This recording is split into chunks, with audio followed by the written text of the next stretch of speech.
tenggat waktu 2 tahun itu kan juga ada semacam persyaratan-persyaratan yang harus dilalui, dan dalam hal ini pemerintah daerah yang punya wilayah punya wewenang lebih tinggi sebetulnya sebagai yang punya wilayah untuk menentukan siapa sih yang pemrakarsa yang punya hak lebih pantas untuk dijalankan. Meskipun dalam ini pemrakarsa yang mengajukan pemerintah pusat, tetapi secara legal dia punya posisi sama dengan badan usaha swasta juga yang punya hak juga untuk membangun kawasan, kan seperti itu. Nah, oke. Ini udah mulai ketemu ya Pak Mufli. Artinya permasalahan ada sebuah timeline yang bisa disimpulkan bahwa kawasan industri Wijaya Kusuma itu sebut saja tidak serius, ya, tidak serius untuk membangun kawasan industri Brebes. Lah, kemudian yang kedua, pemerintah pusat sendiri saat ini belum mengambil langkah. Nah, sehingga jalan satu-satunya itu pemerintah daerah kabupaten harus kooperatif, ambil sikap. Apakah ini mau di-cut, apa mau terus? Betul. Nah, proses ambil sikap itu oke kalau ini mau terus. Nah, bisa nggak kasih sedikit masukan untuk pemerintah daerah kabupaten Brebes?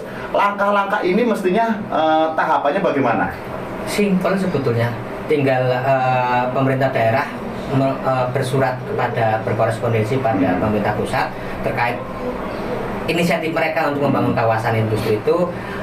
Seandainya memang secara kalkulasi anggaran nggak memungkinkan, akan diberikan kepada pihak lain. Dalam hal ini pemerintah daerah ingin punya inisiatif membentuk konsorsium, itu kan bisa berkorespondensi semacam itu. Dan ketika ingin mempercepat lagi, ya buat semacam gerakan sosial atau masyarakat biar pemerintah pusat dengar. Konkretnya gerakan kayak apa? Ya taruhlah dari pemerintah daerah memfasilitasi beberapa elemen masyarakat yang bisa mewakili notabene kelompok masyarakat yang nanti akan berkontribusi di kawasan industri Brebes untuk langsung menghadap ataupun sekedar audiensi di Kementerian Perindustrian, ataupun yang kemarin sempat saya singgung bahwa Satuan Tugas Percepatan Ekonomi Nasional, dalam ini mungkin Percepatan Ekonomi Daerah, itu kan belum dibentuk secara definitif, sedangkan Satuan Tugas Percepatan Berusaha sudah dibubarkan. Jadi ada dua dasar yang sangat kuat bagi pemerintah daerah untuk melakukan ataupun mengambil sikap segera audiensi dengan pemerintah pusat, ataupun segera membentuk konsorsium terkait dengan ataupun membentuk Satuan Tugas Percepatan Ekonomi Daerah. Nah, seperti itu. Nah, ini akhirnya kalau menurut pembicaraan jenengan, akhirnya handle-nya berada di pemerintah daerah. Nah, dalam kondisi seperti ini, analisa jenengan, ada nggak mental pemerintah daerah untuk mendobrak ke ranah itu? Saya melihat karakter dari pejabat daerah, dalam ini baik kepala daerah ataupun sekretaris daerah, saya agak ragu mereka punya keberanian untuk itu. Tapi barangkali dengan support dorongan dari masyarakat mereka akan lebih berani. Saya harapkan seperti itu. Ketika mereka secara personal nggak berani, seharusnya ketika ada pihak masyarakat yang ingin mendorong ataupun menimbulkan keberanian mereka, saya kira mereka harusnya welcome, dan seperti itu. Harus ada dorongan masyarakat. Harus ada dorongan masyarakat. Nah, ini bentuk kegiatannya dorongan masyarakat seperti apa? Audiensi, kemudian surat pernyataan bersama, bisa jadi banyaklah untuk format dorongan dari masyarakat, banyak sekali formatnya. Tinggal kita mau yang soft, mau yang hard, ataupun yang ekstrim, seperti itu. Oke, lah jadi kembali lagi ke pemerintah daerah. Nah, dorongan masyarakat dan pesan untuk masyarakat agar mampu mendorong pemerintah daerah itu mestinya bagaimana? Di tengah situasi pandemi COVID Corona yang nanti efeknya akan terjadi resesi ekonomi yang mungkin saat ini belum dirasakan oleh masyarakat di daerah Kabupaten Brebes karena memang mayoritas dari petani ataupun penghasilan masyarakat Brebes itu hampir lebih dari 50%, bahkan hampir 70% itu berpenghasilan dari pertanian. Mungkin efeknya baru akan terasa tahun depan ataupun tahun 2023. Tetapi kalau hal ini tidak segera diantisipasi, memang sangat disayangkan ataupun sangat eman-eman, karena peluang besar dari sebuah perubahan biasanya terjadi pada saat terjadi perubahan kebijakan yang sangat ekstrim, contoh seperti COVID seperti sekarang ini. Ini harus saya anggap sebagai sebuah peluang emas untuk terjadinya perubahan perekonomian daerah dalam percepatan lah, seperti itu.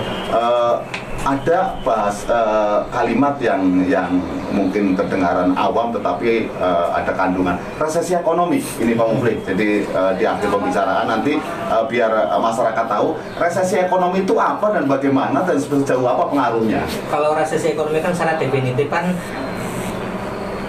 adalah ketika sebuah negara itu secara kuartalnya atau 2 kuartal berturut-turut itu mengalami kontraksi ataupun minus pertumbuhannya.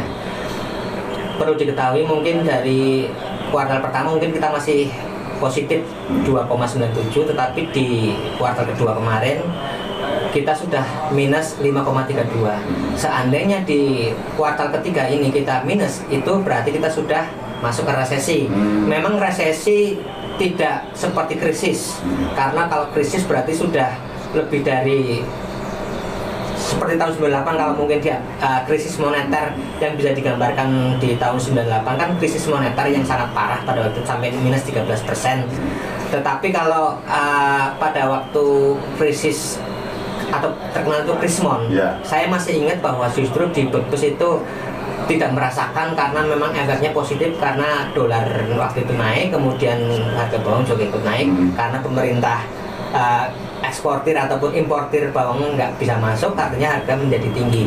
Tetapi yang akan terjadi di resesi ke depan ini berbeda, karena ini mencakup seluruh dunia. Jadi saat ini bahkan seluruh negara maju di Eropa, Amerika sudah masuk resesi atau resesi ekonomi yang sangat parah.